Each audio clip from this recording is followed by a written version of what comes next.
95.7 The Game.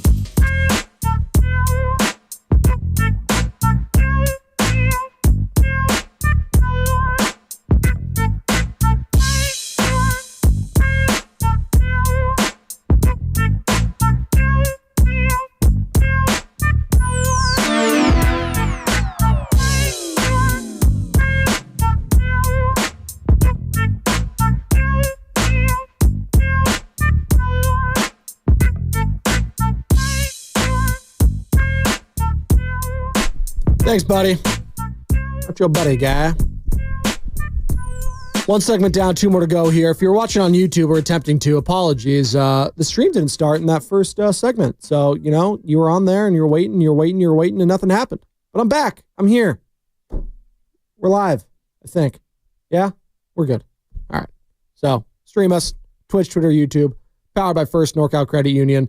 Search 95.7 The Game on any of those platforms. Like, subscribe. You know the drill. We're reacting right now to the Sacramento Kings 123-117 victory over the Golden State Warriors. Warriors had a 18-point lead that dissipated in about, just the third quarter. Getting outscored 37-20. You got outscored 38-32 in the fourth. And that's all she wrote. And it was a wrap after that. So where do we go from here? Well, we've been having this conversation for weeks now. And I don't think there's a right or wrong answer. I really don't. Because we've been hearing from everyone. It's either F them picks, you go full Les Snead with the Los Angeles Rams, and you go all in and you try to get something, whether that's at the trade deadline, whether that's in the summertime. It's doing something. Is it the right move? I don't know, because I haven't seen the product, whatever that final product is.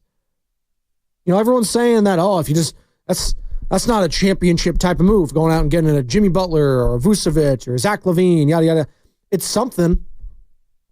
And could it work? Potentially. Will it?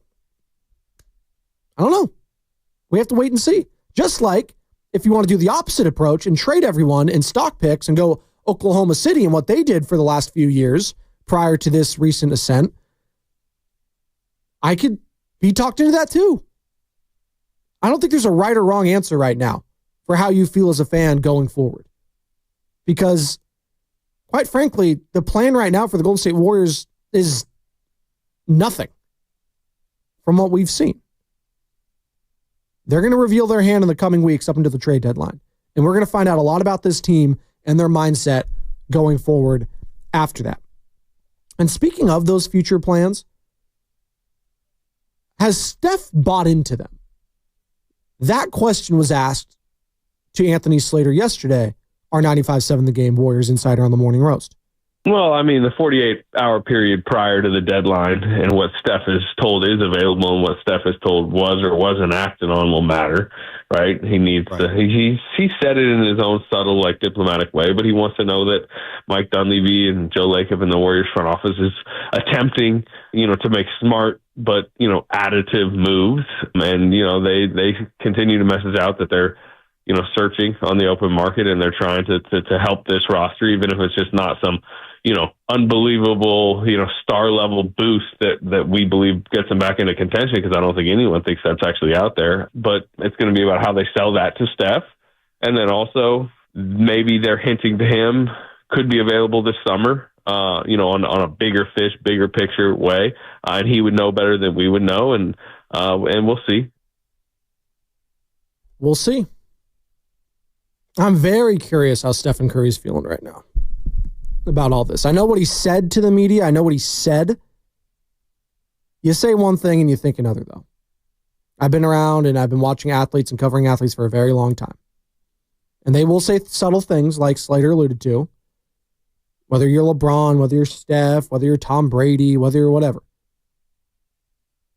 They'll get their message across one way or another, whether it's through print, whether it's through an article, whether it's through post-game interviews. They'll let their feelings know. And you can try to say whatever you want. You can try to sugarcoat whatever you want, but you can't lie on the court. And when I just look at body language and frustration and overall exhaustion That's what I've seen from Stephen Curry this year. Which, remember, heading into the season, he was living life. It was him. It was LeBron. It was KD. It was the Olympics. It was Paris. It was Steve Kerr. It was gold medals. It was those clinching games, the ones you needed to have, whether it was against Serbia, whether it was against France. He was awesome. He carried that over. Got off to a 12-3 start. Great. Vibes were awesome. And then all of a sudden, came crashing down. And maybe not all of a sudden. It's been a steady decline, which kind of makes it worse. Right? It's watching a slow death. It is. Watching this team right now. And juxtaposing it with all the athleticism you're seeing on the other side when you're playing all these teams, even against the Washington Wizards, who have 6 wins, who stink, or horrible. Like, you can see at times, even in games like that, where it's just the lack of athleticism on this team explosion is tough to watch. So I'm actually refreshed watching a guy like Guy Santos. He's refreshing to watch. I was Quentin Post watching a big play. It was nice. It's refreshing. I enjoyed it. Bobby Marks is going to be joining the morning host at 9:20. And again, as I mentioned last segment, assistant GM, former assistant GM with the Brooklyn Nets, ESPN capologist for the NBA side, knows all the ins and outs and all the luxury tax, all the aprons, all the picks, all the players, all their values, everything. I'm very curious to hear what he has to say, because this is what he said earlier in the week in regards to a potential. Again, we're not saying trade Steph Curry right now, but if you did, what would the haul be? Bobby Marks. I would think if you put Curry on the open market with multiple years left on his contract, you'll get more than what we traded for Pearson and Garnett. You will get like Mitchell, Gobert, Bridges type offers, like multiple picks as far as what could be available. All right. So looking back at that trade, and I'm pulling it up right now as far as the picks were concerned and the players, because obviously that turned into what we see now with the Boston Celtics. Eventually it turned into Jason Tatum, Jaylen Brown, et cetera, et cetera. It was amazing. So Celtics traded away Kevin Garnett and Paul Pierce. The Nets traded away Keith Bogans, Marshawn Brooks, Gerald Wallace, Chris Humphries, Chris Joseph, Jason Terry, and DJ White. From the Celtics to the Nets also included the Nets 2014, 2016, 2018, and plus the right to swap first-round picks in 2017. So that's 3 first-round picks, plus obviously Kevin Garnett, Paul Pierce, Jason Terry ended up being on that team, right? The Nets, and just, yeah. That changed the course of the Celtics. Now, it took a while. That was in 2013, and the Celtics were not very good. And then they became good. And they brought in Brad Stevens, and the ball got rolling. Brad Stevens moved to the front office. Ime Udoka came over. They go to the finals. They lose it. Obviously, they make some impactful trades, drafts, et cetera, et cetera. Ime Udoka has that little scandal, steps down. Joe Mazzulla takes over, took his lumps in the first year, comes back, wins a championship. There you go. Now, is it that simple for the Golden State Warriors? And Bobby Marks, who was a part of that trade, and who was part of the front office of the Brooklyn Nets at the time that made that trade, he's saying that Steph could, get more than that. I would consider it. You consider something like that. Now, do you ultimately do it? I don't know if Joe Lacob or Mike Dunleavy have the stones to do something like that, quite frankly. Because as soon as you trade away Stephen Curry, the watchability factor of this team plummets. Absolutely plummets. And yeah, you are battling for eyeballs in the Bay Area. You are battling the San Francisco 49ers. And I know we laugh about it, and it seems laughable now, but you're going to be battling the San Francisco Giants. I mean, right now, if I had to, be optimistic about a team's future, comparing the Warriors to the Giants, I might say the Giants in a weird way. Because at least they ripped the Band-Aid off of Farhan Zaidi. They got a new direction. They got a new leader in Buster Posey in the front office. They're trying to make some trades. They bring in Verlander. I don't know what he has left. He's a Hall of Famer. He's old. We'll see. Willie Adames. Okay, I like that. They haven't done much else. We'll see. They're trying. They're trying, though. I see somewhat of a plan, of a vision. And bringing up the younger guys, we'll see with them. The Warriors, I need to see the plan. And again, will we see in a couple weeks here prior to the trade deadline? Maybe. We'll react to more Bobby Marks sound because he has some very interesting thoughts on top of what he had to say in regards to a potential Stephen Curry trade. 888-957-9570 is the number. Plus, Draymond Green talked about the punch again. Yeah. We'll all have to listen to it. I'm listening to it, so you're going to have to listen to it too. On 95.7 The Game.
You're listening to the Pregame Show with Joe Spadoni on 95.7 The Game.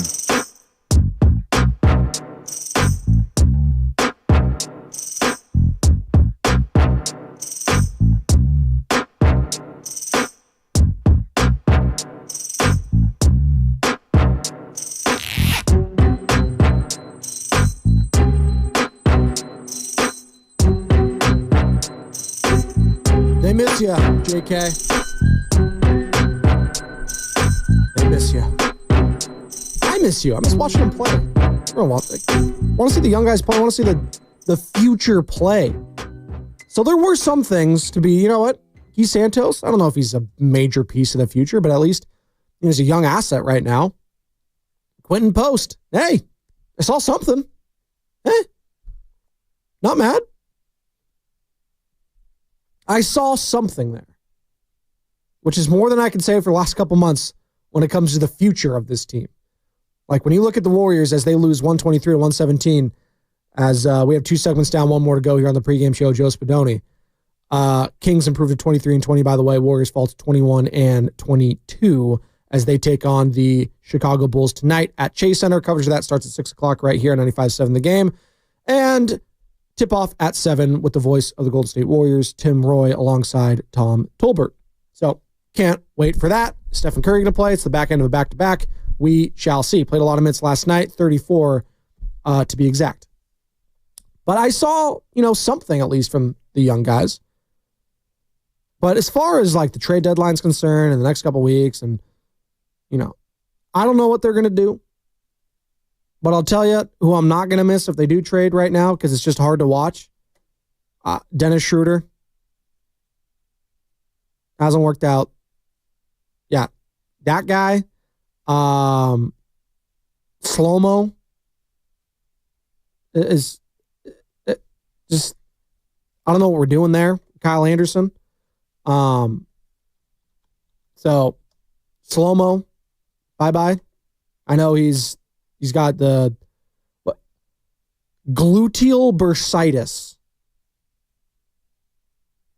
Is that like I don't? His butt hurts, so that's gluteus maximus. So he's got a sore buttocks. All right. But he hasn't been a factor. Didn't play yesterday, obviously. Maybe plays tonight, according to Kerr. That's the guy you'd move off of. Potentially Buddy Hield. A team could want him. Gary Payton. Like, you start looking at some of these guys that you can package off potentially, get some picks, get some of that, and recoup salary, something. But it's starting to, check the box of players where it's like, all right, well, these guys are probably gone. If they keep playing like this, and they are going to keep playing like this, because I don't see how this team all of a sudden improves unless Guy Santos turns into Kobe Bryant or something. Maybe that happens. I don't know. I wouldn't bet on it. We're going to hear from Draymond Green in a second because, Draymond Green spoke on his podcast, so we got to play it, I guess. And he talked about Jordan Poole. And before we get to that, because I know what Chris in San Jose thinks about that, we're not going to go down that road with Chris, but he wants to talk about the loss last night, and he thinks there's some ways to get excited about this team. What's up, Chris? You're on the pregame show. Hey, Spadoni. Good morning. Yeah, you kind of touched on it. I mean, listen, what was it? A couple of weeks ago, we played Sacramento. Draymond, Curry, all the big dogs played. They didn't have De'Aaron Fox. We lost by 30. Last night, shoot ourselves in the foot. I think they had 19 turnovers, and the team's just not good enough. I've seen enough of Schroeder. Schroeder's not good. There's a reason why he's bounced around 10 different teams in the league. He was in Boston in 21-22. They shipped him out at the this guy doesn't fit. This guy's not a championship player. Andrew Wiggins, 8 of 20 last night, 5-11 from 3. You can't count on him. He is not a dependable basketball player. He'll hit the 3-run night, and then he's got wide open bunnies 6 feet from the basket, and he clanks them. It's like, good God, can you put a full game together?